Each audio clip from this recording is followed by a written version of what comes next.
Hi అండి, welcome to my channel. ఈరోజు ఎలా ఉందనే చూద్దామండి. 4వ తారీఖు 5వ నెల ఆదివారం రోజు, అదేవిధంగా రేపు ఉదయం సోమవారం రోజు 5వ తారీఖు ఎలా ఉంది ఉదయం పూజ అనేది కూడా చూద్దామండి. ముందుగా నా ఛానల్ కొత్తగా చూస్తున్న వారైతే నా ఛానల్ని సబ్స్క్రైబ్ చేసుకోండి. వీడియో నచ్చితే లైక్ చేయడం మర్చిపోకండి. ఈరోజు ఎలా ఉందనే చూద్దామండి. ఉత్తరాయణం వసంత ఋతువు, వైశాఖ మాసం, శుక్లపక్షం, ఆదివారం. ఈరోజు సప్తమి, నక్షత్రం వచ్చి పుష్యమి నక్షత్రము. ఈరోజు రవి పుష్యమి యోగము ఉంటుంది. దీన్ని రవిరాగ్రి నక్షత్ర దోషము అని కూడా అంటారు. ఈ వివాహ ముహూర్తాలు అనేవి ఉండవు. దాన ధర్మాలు ఆచరించవచ్చు. ఈ టైంలో లోక కళ్యాణం కోసం ఆచరించే పూజలు కూడా ఆచరించవచ్చు. ముహూర్తాలు ఆచరించకూడదు. ఏదైనా శుభకృతువులు అంటే మంత్రాలు జపించడం కానీ, మంత్రోపదేశం చేసుకోవడం కానీ, ఇంట్లో పూజలు ఆచరించడం వంటివి మాత్రం యోగిస్తాయి. ఈరోజు రవి పుష్యమి చాలా బలంగా ఉంటుంది. అదేవిధంగా గురువారము పుష్యమి నక్షత్రం కానీ, ఆదివారము పుష్యమి నక్షత్రం కానీ కలిసి వస్తే ఆ రోజుల్లో మంత్రాలను 108 సార్లు జపిస్తే మంత్రసిద్ధి అనేది జరుగుతుంది. ఇలాంటి రోజు సంవత్సరంలో 2 లేదా 4 సార్లు మాత్రమే వస్తుంది.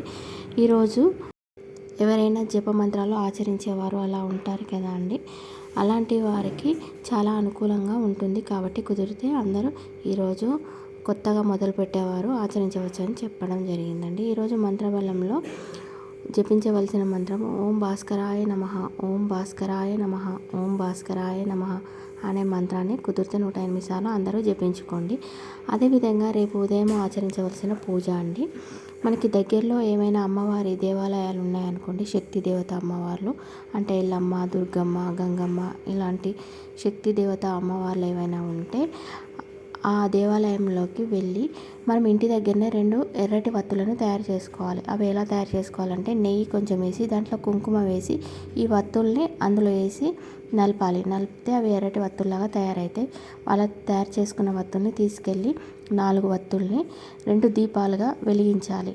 అంటే ఒక దీపంలో 2, ఒక దీపంలో 2 వేసి 2 దీపాలుగా వెలిగించాలి. ఇలా కుదిరితే వెలిగించరండి. లేదంటే ఇంట్లోనే ఇలా కుంకుమతో కలిపిన వత్తులతోటి ఇంట్లోనే దీపారాధన చేయండి. ఇలా 2 వెలిగించండి. ఇంట్లో కూడా దీపాలు వెలిగించిన తర్వాత పెరుగన్నాన్ని నైవేద్యంగా పెట్టండి. అత్యంత ప్రతిఫలము కలుగుతుంది మీకు. మన ఇంటికి ఏదైనా స్త్రీ శాపం కానీ, ఏదైనా దేవతా శాపం కానీ ఏమైనా ఉంటే అవన్నీ తొలగిపోతాయి. కాబట్టి కుదిరితే రేపు ఉదయాన్నే అందరి పూజ ఆచరించుకోండి. అదేవిధంగా ఈరోజు సాయంత్రం ఆచరించవలసిన యోగక్షేమం క్యాప్టస్ చెట్టు కానీ, లేదంటే తులసి చెట్టు కానీ, క్యాప్టస్ చెట్టు అయితే తీసుకొచ్చుకున్నారంటే అవి మనకి దృష్టి దోషాలు ఏమి కూడా మన ఇంట్లోకి రాకుండా ఉంటాయి. అది ఇంట్లో పెట్టకూడదంట అండి. ముందట గుమ్మం ముందైనా కానీ, ఇంటి చుట్టూ పరిహారంలోనైనా పెట్టుకోవచ్చంట, కానీ ఇంట్లో మాత్రం పెట్టకూడదంట. అది తెచ్చుకోలేని వారు తులసి మొక్కనైనా ఈరోజు తీసుకొచ్చి ఇంట్లో నాటుకోవచ్చంట. అది కుదరని వారు పారిజాతం చెట్టునైనా తెచ్చి పెట్టుకోవచ్చంట. ఈరోజు ఎన్నో తాంత్రిక పూజలు కూడా ఆచరించవచ్చంట, కానీ తెలిసి తెలియక మనం చేయలేం కదా. కాబట్టి అలాంటి పూజలు ఆచరించలేని వారు ఈరోజు బియ్యం పిండి తీసుకొని దాంట్లో పసుపు కలిపి 2 ప్రమిదలుగా చేసుకోండి. అదేవిధంగా ఇంకొక 2 ప్రమిదలు కుంకుమ బియ్యం పిండిలోకి కలిపేసి 2 ప్రమిదలుగా చేసుకోండి.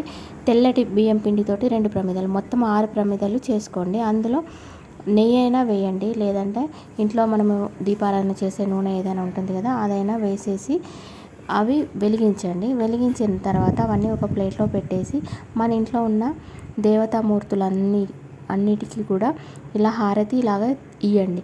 అలా ఇచ్చి అవి అక్కడే పెట్టేసండి. ఆ దేవుడి ముందటనే పెట్టేసిన తర్వాత ఇలా చేయడం వల్ల దేవత ఎనర్జీ అనేది ఎక్కువ అవుతుంది మన ఇంట్లో.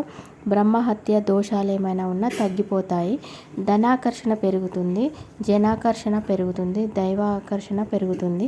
అదేవిధంగా గురు శక్తి కూడా మనకు పెరుగుతుంది. బుధ శుక్ర గ్రహాల దృష్టి కూడా పెరుగుతుంది. ఏదైనా మీకు స్త్రీ శాపం ఉందనుకోండి, ఏదైనా ఆడపడుచులు అలా ఏదైనా ఉంటాయి కదా శాపాలు పెడితే, అలాంటి ఏదైనా శాపం ఉన్నా కూడా తొలగిపోతుంది. ఇది చాలా అద్భుతమైన పూజ. ఈరోజు సాయంత్రం అందరూ ఈ యోగక్షేమాన్ని ఆచరించుకోండి. వీడియో నచ్చితే లైక్ చేయడం మాత్రం మర్చిపోకండి. కొత్తగా నా ఛానల్ చూస్తున్న వారైతే సబ్స్క్రైబ్ చేసుకోండి. Thank you for watching.